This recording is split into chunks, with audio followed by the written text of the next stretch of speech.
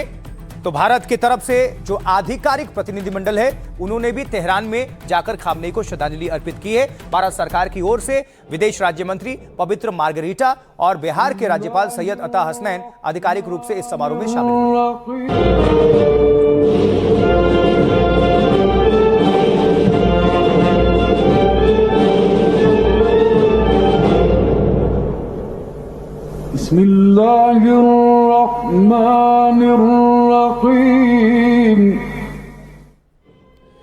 Ayatollah Ali Khamenei के अंतिम संस्कार में सऊदी अरब के डेप्यूटी विदेश मंत्री भी अचानक तेहरान पहुंच गए और इससे पहले जारी विदेशी प्रतिनिधिमंडलों की सूची में सऊदी अरब का नाम शामिल नहीं था। हालांकि ओमान और कतर के प्रतिनिधिमंडलों के शामिल होने की पहले ही पुष्टि हो चुकी थी, लेकिन सऊदी अरब के उप विदेश मंत्री का पहुंचना अचानक माना जा रहा है। मगर इसी बीच डोनाल्ड ट्रंप के एक बयान ने फिर सबको टेंशन में लाकर रख दिया है।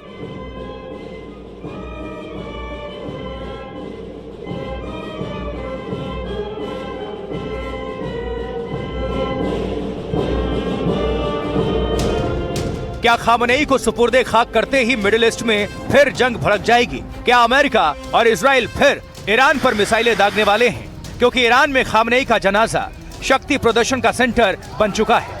अपने दूसरे सुप्रीम लीडर की शहादत पर ईरानी न सिर्फ मातम मना रहे हैं, बल्कि ईरानी फौज और सत्ता सड़कों पर उतरे लाखों लोगों के दम पर दुश्मन को सीधी चुनौती दे रहे हैं।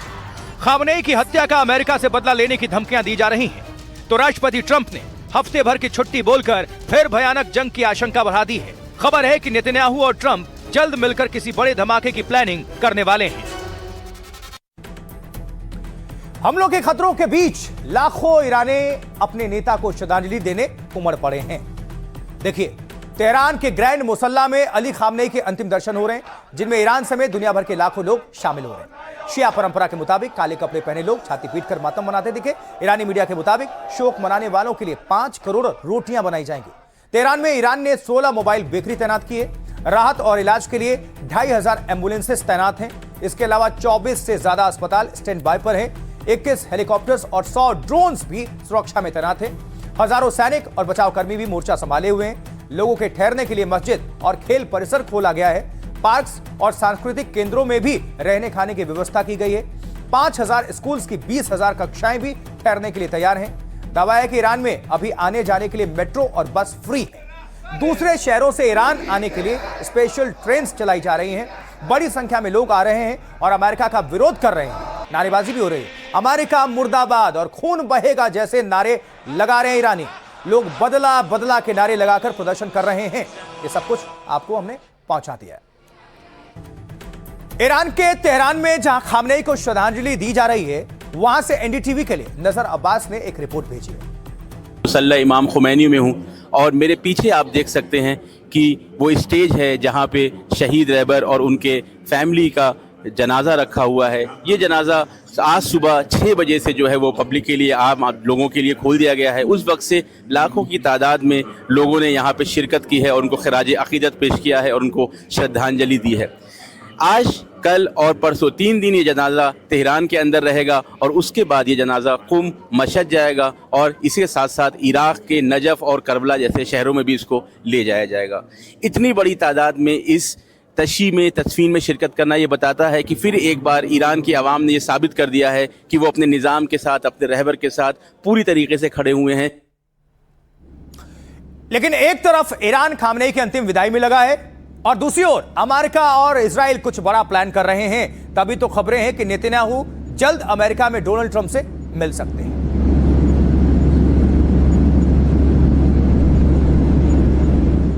और वहीं इस बीच फ्रांस ने होर्मुज में बारूदी सुरंगों का पता लगाने और उन्हें हटाने वाले खास नौसैनिक जहाज तैनात कर दिए हैं। इसे लेकर ईरान ने धमकी दी है। ईरान के उप विदेश मंत्री कासिम गारिबाबादी ने कहा है कि होर्मुज की सुरक्षा की जिम्मेदारी इस इलाके के देशों की है। अगर कोई भी बाहरी देश यहां सैन्य गतिविधियां बढ़ाता है तो उसके परिणामों की जिम्मेदारी उसी की होगी।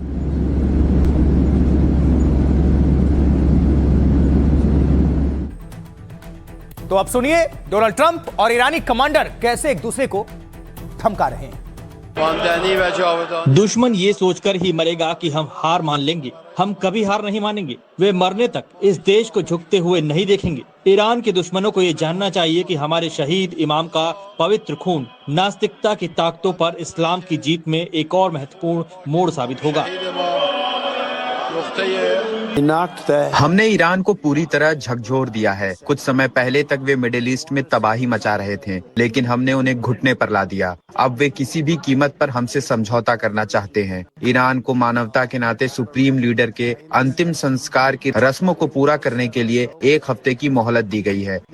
आइए जान लेते हैं कि आखिर मोदी सरकार ने कैसे आतंकवादियों पर हंटर चला दिया है। देखिए, केंद्र सरकार ने 23 लोगों को टेररिस्ट यानी आतंकी घोषित किया है। घोषित इन 23 आतंकवादियों में 6 जम्मू कश्मीर के रहने वाले हैं, जबकि आतंकवादियों के लिस्ट में शामिल 17 पाकिस्तानी हैं। इनमें 7 पाकिस्तान के कब्जे वाले कश्मीर से ताल्लुक रखते हैं और बाकी के जो 10 हैं वो आतंकी शहबाज के पाकिस्तान में रह रहे हैं।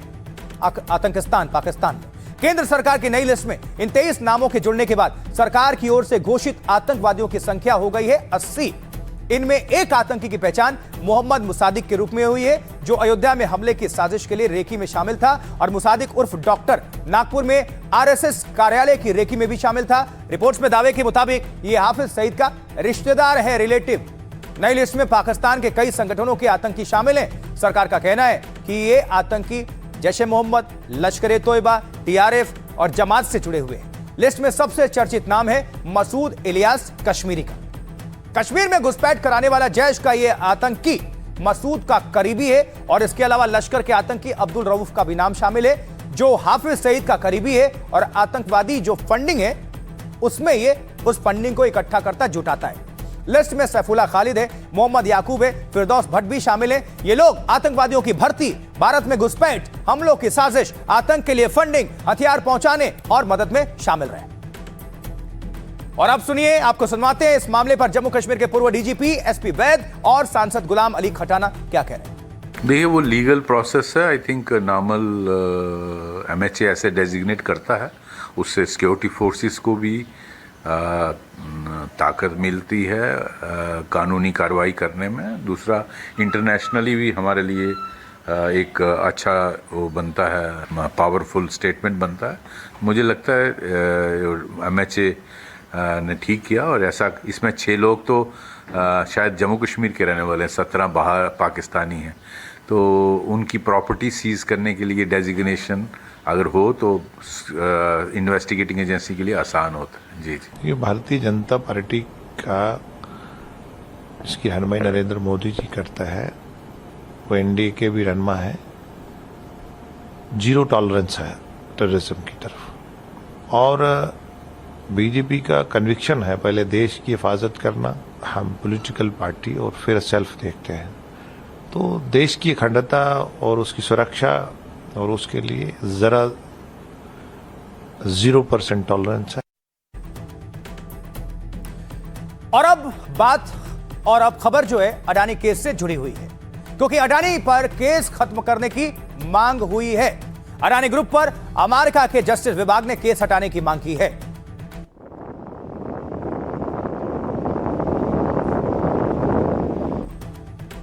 अडानी ग्रुप पर अमेरिका के जस्टिस विभाग ने केस हटाने की मांग की है, जैसा कि आपको बता रहे हैं, और पूरी डिटेल्स अब आपके सामने हम रख देते हैं। देखिए, अमेरिका की ट्रंप सरकार ने एक बार फिर से बड़ी मांग की है। गौतम अडानी के खिलाफ केस खत्म करने की मांग की गई है। अमेरिकी न्याय विभाग ने अदालत से यह कहा है कि गौतम अडानी पर केस दर्ज होना ही नहीं चाहिए था। उन्होंने अडानी पर केस को कानूनी रूप से गलत बताया है। निवेश के बदले केस बंद करने की खबर को भी झूठा बताया है। साथ ही कहा गया है कि अडानी मामले में किसी निवेशक को नुकसान नहीं हुआ है। तो दरअसल बाइडेन सरकार के दौरान अडानी पर केस दर्ज हुआ था। इसके बाद अडानी ग्रुप ने सभी आरोपों को निराधार बताया था। 21 नवंबर 2024 में जारी अपने बयान में अडानी ग्रुप ने कहा था, अडानी ग्रुप पर लगे आरोप बेबुनियाद हैं और हम उन्हें सिरे से खारिज करते हैं।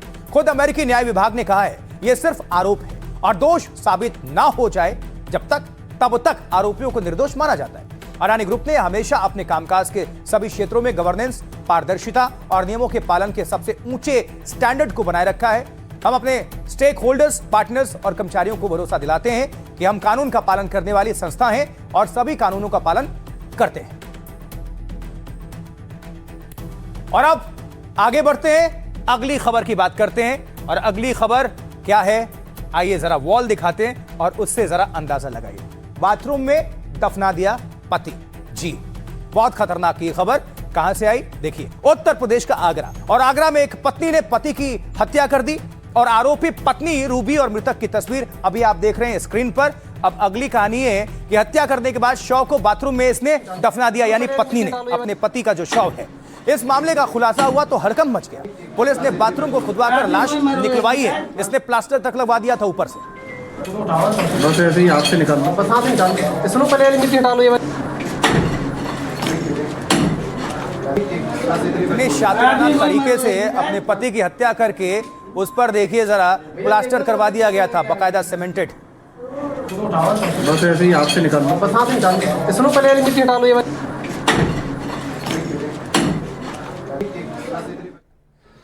45 दिनों तक पत्नी ने लोगों को गुमराह किया और जब मर्डर का राज खुला तो उसे अब गिरफ्तार करके जुलूस निकाला गया। ये देखिए।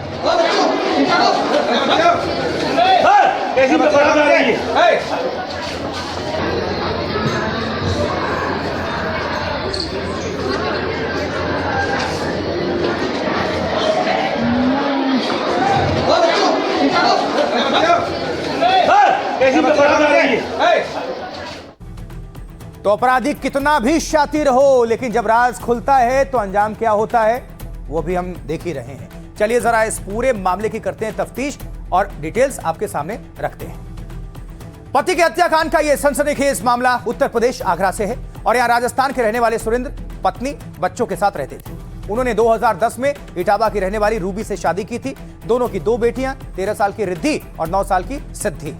परिवार का दावा है कि पति पत्नी में अक्सर विवाद होता था। इसी विवाद की वजह से रूबी ने घर में ही पति की हत्या कर दी। उसने खीर में मिलाकर पति को 18 से ज्यादा नशे की गोलियां दे दी और जब वो मर गया तो खुद बाथरूम खोदकर उसे वहीं पर गाड़ दिया। हत्याकांड को छुपाने के लिए पति की गुमशुदगी दर्ज करवा दी। रोती भी थी, आसपास मोहल्ले में अपने रिश्तेदारों तक नाटक करती थी ताकि किसी को पता ना चले। 45 दिनों तक वो परिवार और पुलिस को गुमराह करती रही। जांच में वो महिला पुलिस के साथ खुद सीसीटीवी फुटेज देखती रही और इस दौरान लोगों के सामने भरपूर रोने का नाटक करती रही। इतने दिन में सुराग नहीं मिला तो सुरेंद्र के भाई को शक होने लगा। उसने रूबी से कहा, कोई बात है तो मुझे बता दो, मैं तुम्हें बचा लूंगा। इस पर रूबी ने पूरी सच्चाई कबूल कर ली और तब यह पूरा मामला जाकर खुला। पुलिस ने 5 मजदूरों से लगातार बाथरूम खुदवाया तो लाश मिला, शव मिला। सुरेंद्र की लाश इतनी गल चुकी थी कि पोस्टमार्टम तक नहीं हो पा रहा।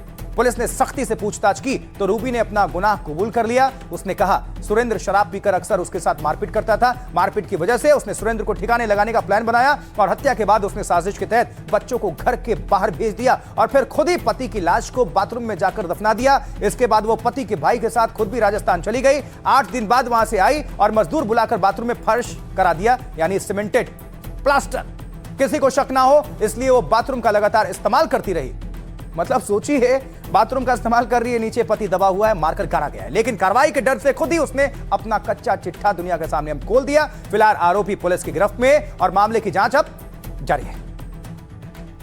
इस मामले पर पुलिस क्या कह रही है, सुनिए। मृतक की पत्नी द्वारा ही मृतक को मार के अपने बाथरूम में गाड़ दिया गया है एवं फर्श बनवा दी गई है।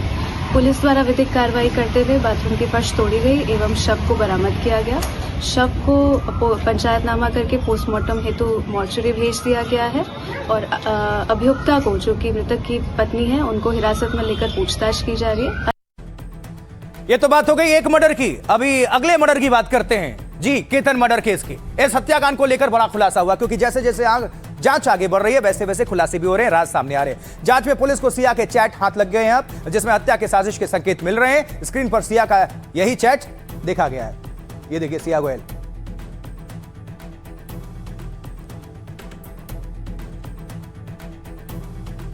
चलिए अब पूरा मामला जानिए, जल्दी से आपको कर देते हैं अपडेट अब तक क्या क्या हुआ। केतन हत्याकांड में पुलिस के हाथ चौंकाने वाला सुराग लगा है। इस सुराग ने इस मर्डर मिस्ट्री में एक नया ही ट्विस्ट ला दिया है। तो दरअसल जांच में पुलिस को सिया के कथित चैट हाथ लगे, जिसमें संकेत मिले कि हत्या पूरी साजिश यानी प्लानिंग के तहत की गई थी। यह चैट 25 मई की है, जिसमें सिया अपने दोस्त से बात कर रही थी और शादी में फ्लाइट टिकट के लिए आधार कार्ड भी मांग रही थी। हालांकि चैट में वो कहती है कि दोनों तरफ से आधार कार्ड भेज दो शादी के टिकट के लिए, और जो होनी ही नहीं थी पर फिर भी भेज दो। जांच अधिकारी इस चैट की अब गहराई से तफ्तीश कर रहे हैं कि क्या यह बातचीत और हवाई टिकट्स की बुकिंग सिर्फ दिखावा थी। शक है कि सिया शादी की तैयारियां इसलिए दिखाना चाहती थी ताकि केतन की हत्या के बाद उस पर कोई शक ना करे। यह पूरी कवायद साजिश छुपाने और जांच भटकाने के लिए हो रही थी। फिलहाल इस पूरे मामले को लेकर अभी पुलिस जांच कर रही है। और अब एक और मर्डर की, पंजाब के तरन तारण। तो तरन तारण से जहां खौफनाक एक मामला सामने आया है, जहां ससुराल आए जीजा की जलाकर हत्या कर दी गई। और किसने की? साले ने।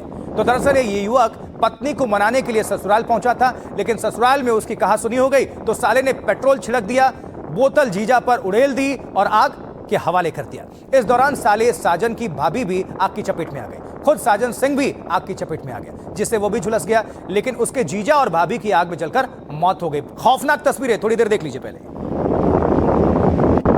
देख रहे हैं आप, भयानक। फिर से देखिए।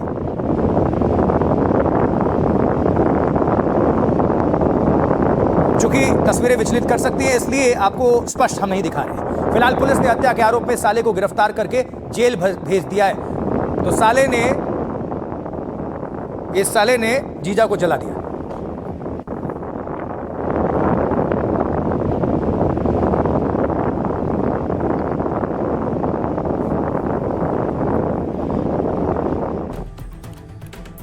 आगे बढ़ते हैं अब मॉनसून की खबर, क्योंकि आग लगी। अब मॉनसून इस तरफ है।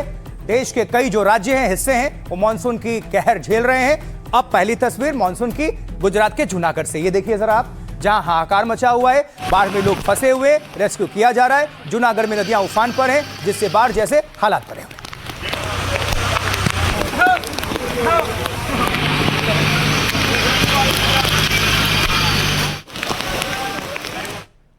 तो जूनागढ़ की एक और तस्वीर हम आपको दिखा रहे हैं, जहां एक बस जो है बाढ़ में फंस गई और रेस्क्यू के लिए बुलडोजर को उतारना पड़ा। ये देखिए,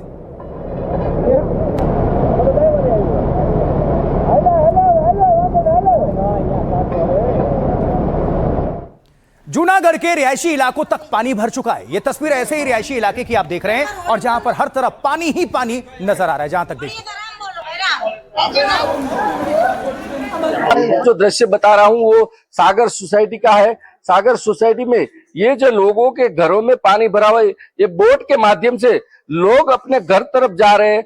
दूसरी बात तो ये है कि अभी तक भी स्थानीय तंत्र ये सागर सोसाइटी में नहीं पहुंचा है कि क्या स्थिति है, क्या जायजा लिया कि क्या। आप पीछे देखेंगे, जो बच्चे हैं वो बोट का उपयोग करके जो अपने घर जा रहे हैं, जो दृश्य दिखा रहा हूं मैं, वो ये सागर सोसाइटी है। पूरे बाढ़ से भरी हुई है, पानी कब उतरेगा।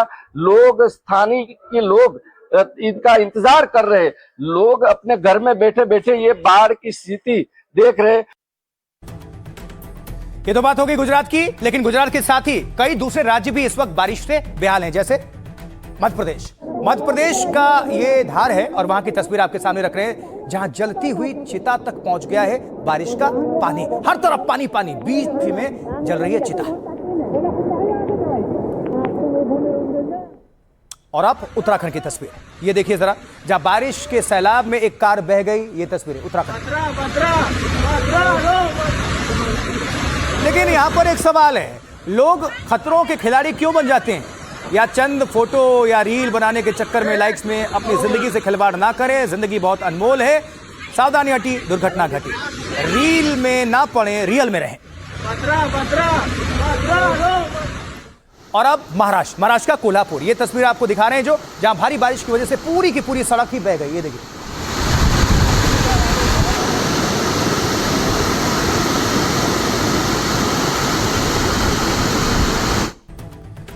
चलिए इसी तस्वीर और इसी खबर के साथ भारत की बात बताता हूं मैं। आज के लिए इतना ही। मुझे आशुतोष चतुर्वेदी को दीजिए आप इजाजत। उम्मीद करते हैं कि आज का बुलेटिन आपको अच्छा लगा होगा। आप बने रहें, देखते रहें एनडीटीवी इंडिया। आप सभी दर्शकों को बहुत नमस्कार और आभार।